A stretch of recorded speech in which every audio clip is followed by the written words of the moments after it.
Hello from the Hashknife. Today, let's talk pressure. Pressure with livestock on fences. So down here, we've got what we would call a lot of pressure. A lot of movement, activity, pushing of animals on things, on each other, and then it goes on to the items. So here, we have a lot of pressure because it's a water spot. This is a location that can feed up to 5 different pastures at the same time. Now, this is a great example. Last year, the bulls were together, and being boys, they decided to knock down this entire rail fence, and we have it literally ratchet strapped right now because we haven't been able to fix it yet. And all that's going to take is just a good little reset, kind of like what it's at right now. I'll show you. Kind of reset where it is right here and at the next post, and then we just have to get it really nice and set to the spot we want, and then weld it and have it secured. That was created from livestock pressure. That's what we're talking about. A lot of the times when we say pressure on our fences, that's what we're talking about. Today, I'm going to show you our good fences and our bad fences, and some of the reasons why farmers and ranchers may not necessarily have the best fences. It's not always within their control. For us, for example, the last 2 years, we've had a lot of conflicting interests, and because of that, we've had to prioritize what gets a little bit of love and what doesn't. And to an extent, that means you're assuming risk on what you're willing to take. Is that going to hold up another year so that we can get to it the next time? That's kind of where we're at. I'll show you a couple others. Again, the bullpen. Imagine that. The bulls fighting. We've got a couple fences here, and then a lot of where our livestock is, and some of our plans to fix that, because this has all the cow and horse pressure all at once at multiple times throughout the year. So if you've seen our stuff, especially in the summertime, we have to come check down here quite a bit. This is where our spring comes in and gathers into our tire trough. We created this tire trough about 10 years ago, and that's not an ingenious idea on our part. We just copied and pasted that same concept from other people and used it to take advantage of our location. So this is divided into fourths. Like I said, it can water 5 different locations. So this gate right here can close off or open to the calving pasture, and then we can also have it opened to the main kind of like winter summer pasture. And keep in mind that tire trough goes underground all the way to that second trough. So that's why I say it can do 5 pastures at once. Because of all the livestock that we'll gather here, we can get a lot of pressure, especially from the horse pasture and the cow pastures at the same time. They'll be right there at that gate, which you can also see. We thought we could get away with no braces. That's obviously not the case because it's allowed this gate to drop. So you have to figure out where you can brace and where you can't. We knew this would need a brace and a couple others, but it looks like we're gonna have to make a full-fledged brace across the top, just like we did with the alley last year. I said we'd show some bad fences. Well, you look up there and you see that big wobble right there. Whoop, it is that. That's because, again, the bulls were fighting. So we've got that chained up right now to just secure it. And that's something where, okay, this whole line needs to be fixed. We're just gonna all do it in probably a day or two and commit and make sure that we get the line completely straightened out and welded up before we really put any amount of effort into it. It's one of those things where, again, it's working for now. Don't fix what's not broken to an extent. I mean, it is broken, but it's working, right? So, and if the bulls get out, where are they going to go? They're going to go to the horse pasture. It's not going to go to another cow pasture. It's not going to go to the neighbor's cow pasture. We kind of have a low risk to that if something happens. So that's why that's kind of a low priority. Same with in here in the pens. It's lower pressure in the sense that livestock aren't usually there. It's a temporary solution. And most of them aren't going to push it anyway unless you're a bull and you decide to fight. Now right here, going into calving pasture, is an example of a really good fence. So we've got the panel welded and set, and you can see it's not completely continuous. Like, people will call it continuous, but it is like 20-foot chunks that you then couple it on the post and you weld it and you keep it in place that way. But the rail goes all the way to the corner where this is the most amount of pressure, and that's why we've kind of bolstered it up with some heavy duty fencing. But then you'll notice right about there is where it really falls apart. Again, heavy pressure, and that's what happens. And that's an example of a bad fence. But on the south side, you'll see where it's also got heavy pressure, but it's been a really well put together fence that I think Dad put together 2 years ago. I helped him put the panel in, and then I had to leave for work when I was away from the ranch, and he finished out the wire with Mom going up to the top of the hill. So I'll show you both of those really quick. Now there's two really good examples of pressure types. On this fence line right here, you'll have on the right side, the more southerly side, it's going to be the horse pressure coming this way. On this side, which is the calving pasture, it's going to be the cows pushing towards the south that way. Now, because they're different species, they might talk to each other, but there's not going to be really that much pressure in trying to get to each other. Now, for example, the mule over here, if we were to separate her from the herd and we had her in this pasture and the horses were over there, there would be a significant amount of pressure because she would be wanting to get over there. She feels like she needs to be over with the horses. That would create essentially a synthetic pressure that was really not needed. But this is creating a nice little filler or a funnel that helps ease that or add to the strength when the pressure increases. So it's a really good fence line coming down, and then as the pressure increases, because just like a water flow or any sort of fluid, as you squeeze it down, there's going to be more pressure, especially when we pull in the cows for branding season or anything, or branding day or calving season or sorting for preg check. That increase of flow to this constricted area will end up causing that artificial pressure. So that's why we added a panel up. Now we swing over here towards the east, we have just cow panel. And at the time it was okay. But now that we've got a little bit different operation, we're able to move herds back and forth. For example, we might have replacement heifers in a bull over here, and then the main herd and the other bulls over here. That can create a pressure as well because one herd is wanting to get to the other, especially if you have bulls. Let's say you got the two bulls here and one bull here and they want to fight. That creates pressure. If you got a couple cows in heat, but the bulls are out there, but that young bull's over here with the replacement heifers and he's wanting to get over, that's going to create pressure, right? So that's kind of an example of what creates that. Well, you can see this line looks horrible. And it is. It's because cows are horrible and hard on fences, especially wire fences. And as you get more, again, more bodies in this constricted area, we got the alley that comes into the pen. And then this is just kind of a funnel and a wedge down into this alley, which again, this full alley is paneled up. This is not. Now, the one on the north side, it looks pretty good, but it's not in as good a shape as it should be. And again, that's because the cows have been pushing against it. The only reason it looks that good is because Mom and Dad added some of those wire stays in between, and it just looks a little bit stronger. And it'll work for now, but you can also see that fence right there also had wire stays, and they were rubbing against it so bad that that's what ends up happening. This doesn't really have anything. There were wires, but they were starting to rub so bad against that wire, and that's a great example. You have pressure from one side versus this had pressure from two sides. So it got so worn down, we had to essentially strengthen it with these. We had to strengthen it with these cow panels, but the cow panels only go so far. Ideally, we've been watching this fence. What we're probably going to do in the next year or two is we're going to add panel to about where this little short post is, because that's, you can see the difference in the pressure here as they get closer and closer to water, as they get funneled in more. That's where it starts to increase that pressure and bring that fence down. It might be a little hard to see. You can probably see that fence line right there. It's not great, but it's decent. And again, risk there. We're not really too worried about one cow getting over. If they get over, we'll just put them back. It's not a big deal. But it's pretty squared away, right? But then you go like over here, try and use some of the sun to show you. This is a way worse off fence line. It's been stretched. We've had to replace these clips a lot.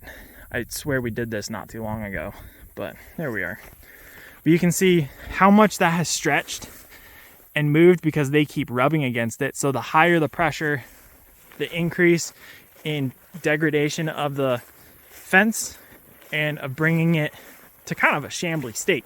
So putting in something like these panels right here from about where that little post is all the way down to meet up with these panels will help strengthen that and solidify it a little bit more. As I walk up this hill to show you what the rest of the fence line state looks like, you can see how well put together this is. Now, looks like we lost a clip there, so we'll have to come back and fix that. Oh, actually, the clip's right there, so I'll do it right now. There we go, quick, easy fix. Things like that. You see them, if you got the tools, just do it. There you go, keeping a nice, even spacing. And of course, if there wasn't so much pressure here, they wouldn't have the stays. But because there is increased pressure for this little funnel part, Mom and Dad decided to place the stays, which has helped a lot, not only in appearance, but also strengthening this fence. Now I'll show you, once we get to the brace, the state on the most southern side. Here is the demarcation of the good fence line that goes all the way down to the bottom and is nice and well set compared to that that's not. We obviously have some really heavy duty posts to help secure because it's on top of a hill, so it starts to go down in elevation and it kind of maintains going south. But you can see this fence line's at least 50 years old, legitimately 50 years old, and it's in a sorry state. Now this part actually looks not too bad. It's got some, some sheep wire and woven fence there to help secure, and it's not bad for calves, keeping them from squirting under, but this looks good. If we go further up, it's not so good. Now as we come up here, you can see the fence line starts to degrade more and more, partly because this woven fence is just it's falling down. Some of the posts are, this one's rotted now. You can see that's where it used to be. It's rotted out. This one's about to fall apart, right?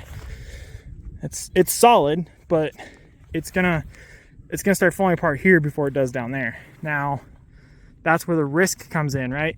This is the middle of the fence line. This is actually a low pressure fence line because it's got space out there for animals to go. I'm gonna go on the four-wheeler and I have to go check other fences and stuff like that. But if you remember a tour of the ranch, if I go down this fence line, right about there, that's where there's another high pressure because everybody has to funnel down because of that easement that we have. It funnels down and then it creates another artificial pressure point, and that fence and that gate down there looks absolutely horrendous. And then again, next to the county line easement, you'll see that as well. Returning back to the top of this hill, you'll also notice the difference in fences as we just take a gander at the ranch, right? Everything around here is barbed wire and posts. You can see down there, here, out there in the entryway, even up against the highway. And then way out there on that road that goes north that borders us is our northern border and it goes across that plateau. That's all barbed wire. This is barbed wire. Everything that borders the farmland of the Hutterite colony, that's all barbed wire. Barbed wire over there. Like everything out here is barbed wire. The stuff that's not is everything that's here at the pens. And why is that? Think about it again.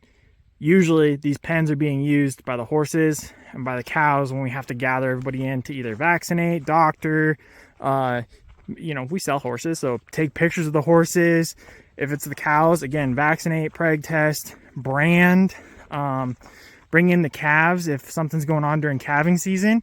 So there's going to be, again, pressure. So we got the alleyway up the middle, we got 3 pens in a row. We've got also the loading chute off to the right, just by that big burn pile that we have. You've got all these different things that create pressure because either animals dislike each other just like people, and they got a bone to pick and they got to try and put somebody in a corner and beat them up, or you're just getting accidentally kind of jostled while you're getting gathered. All those things create pressure on the fence line. So then we had to change it out. Again, another fence line and everything. It was like 50 years old at the time. I guess it would have been closer to 40 years old at the time. We took it all out. It was like some of that old like snow fence stuff, really thin, worn. It was good cedar. A lot of it was pine, and it's starting to deteriorate with obviously the weather that we get here. So we took it out and we replaced it with some really good heavy duty stuff. And these pens are the outcomes of that. So again, as I come up to these pens, you'll see this is the sorting alley. And obviously we got some really heavy duty posts. We took those braces, like I said, that was last summer, to make sure that those are solidified. And we'll have to do the same thing down there.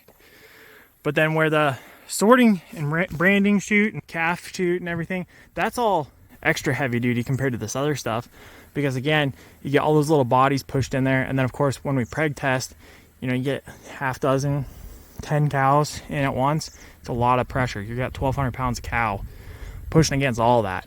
And sometimes you watch that squeeze pen right there and it ends up getting jostled real hard. So that, compared to the stuff we fabricated, is a lot less heavy duty, even though that's a pretty well built tool that we have. Now this is one of our neighbors. He's up at the cattle guard, and this has actually been an older fence line that's slowly been torn down by him. But you can see he's replaced a lot of his fence line here, and it looks really good. It's you can see it's a greener wire,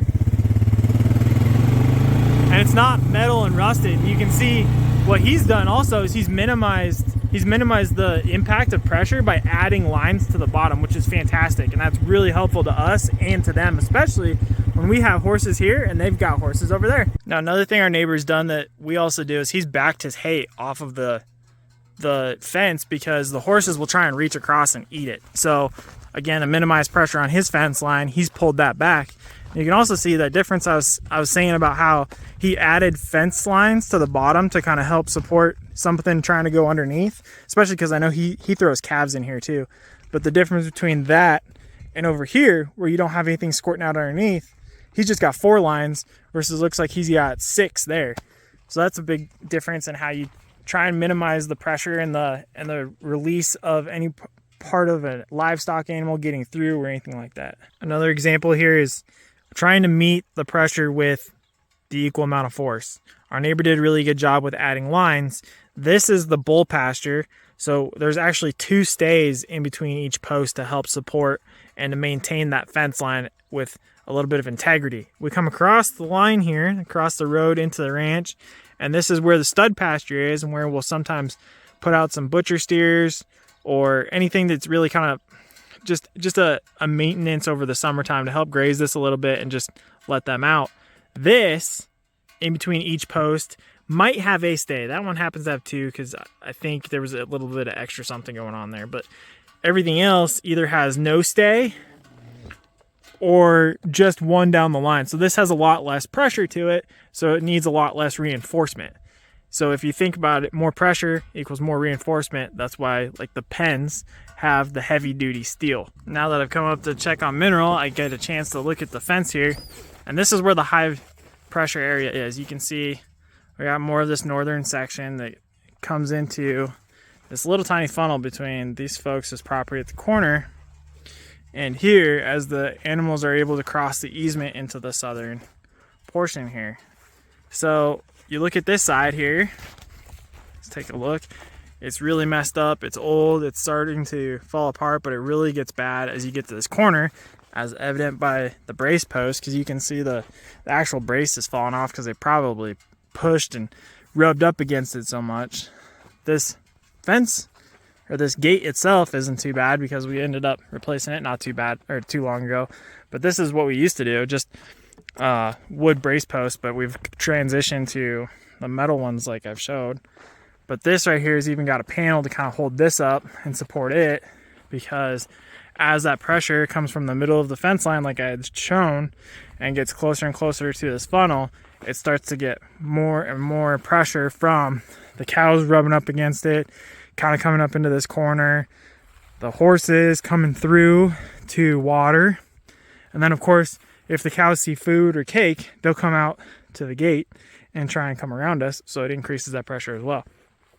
And this fence line along the county road, it's not too bad in terms of pressure, because it's really, again, horses and cows.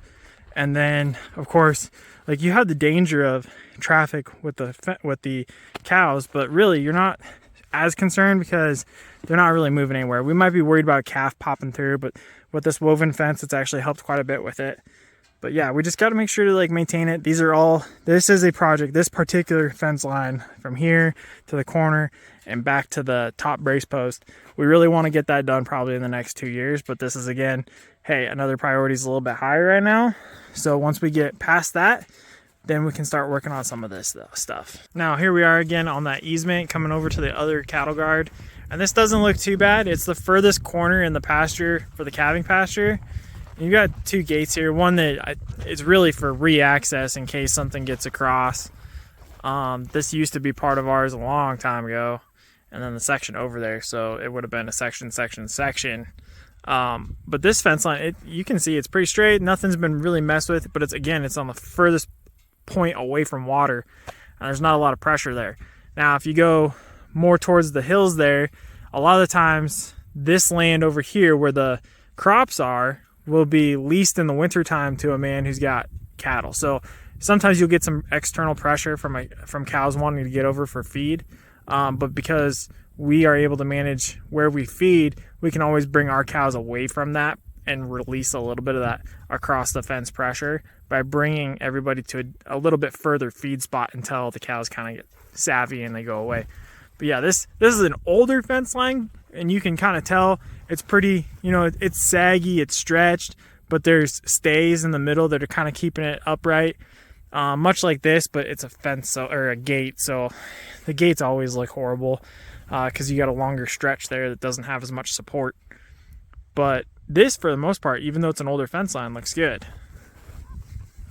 This one has an older fence line, but it's got more pressure because, again, it's got two herds consistently. Horse herd on the south side, cow herd on the north side, and they're talking back and forth. The different critters are also itching themselves. They stretch it out, and you can see there's been some splices here and there that need to be, it's wire. It's worn down. This brace post is newer. You can tell because it's been a treated post. But like, for example, this gate over here, right? Like, that's probably an original stay or very close to it. But because it doesn't get pushed on a lot or pressed against or have any sort of like movement or physical pressure on it, it's not going to get broken, and it's usable. These T-posts are fine usually if they don't get, like this one, these two have been it's been stretched over and pushed over because the cows have been probably rubbing against it.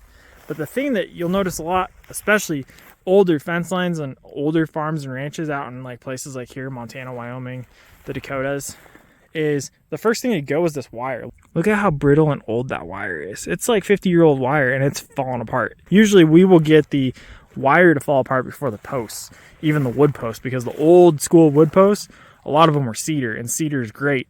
The only problem is sometimes you might get a really nice big one, and then all the cows figure out, oh, that's the one to rub against, and so it gets broken off first. But yeah, usually it's not the posts, it's the wire that you got to worry about first, as evident by that splice. That's a semi-stay that somebody kind of created. That splice right there. That splice, yeah, it over time, water and oxygen all come together to slowly break down the metal. And I get critical of other farmers and ranchers too, and I see their fences just look like trash. It's one thing to be looking like that across the board everywhere you go, but then another to see sections that are newer, sections that aren't. A lot of the times it's because just competing priorities. Certain things got to be rebuilt. If it's like right now, summertime, somebody might be in the middle of a hang and they don't have time to fix fence when this is the most ideal time to do it, which is the summertime. It's a lot harder in the winter. Trying to pound posts in a frozen ground is near impossible. But doing things like that, it's the competition of priorities. You just got to figure out what's going to be the lowest risk, and you assume it, and you try and go with the stuff that needs to be done first.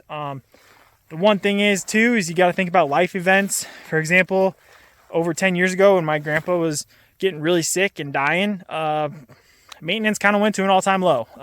Everybody's saying goodbyes. They're prepping for transition from one generation to the other, making sure he was comfortable, he was okay, he was cared for. So all the priorities focused on his end of life, and it went wayside with the ranch. So there's things like that you got to think about.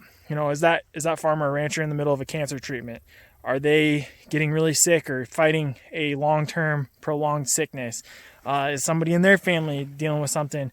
Hey, was there, maybe somebody who's really involved with their church or something, and something like Hurricane Katrina comes up. Okay, hey, we're picking up our things and we're going to go help a massive disaster area really quick and give some of our charitable actions and the things that we feel are most important to our values and our morals, and we want to go elsewhere to help. We're putting ourselves second and the ranch second to go help others. That's not necessarily what we're doing, but again, examples of what these types of people are doing. So sometimes you get those challenges and, again, those competing priorities. Maybe maybe you need a spiritual uplift and you think you go help somebody a disaster, or maybe you want to go on a pilgrimage to somewhere like Jerusalem, or if you're Islamic, Mecca, stuff like that. It's important for people not only to be focused here, but also here and here as well. So whatever might be going on in their life also has an impact on how their fence lines look, and that's the impact of pressure and competing priorities on a ranch. Thanks until you're better paid.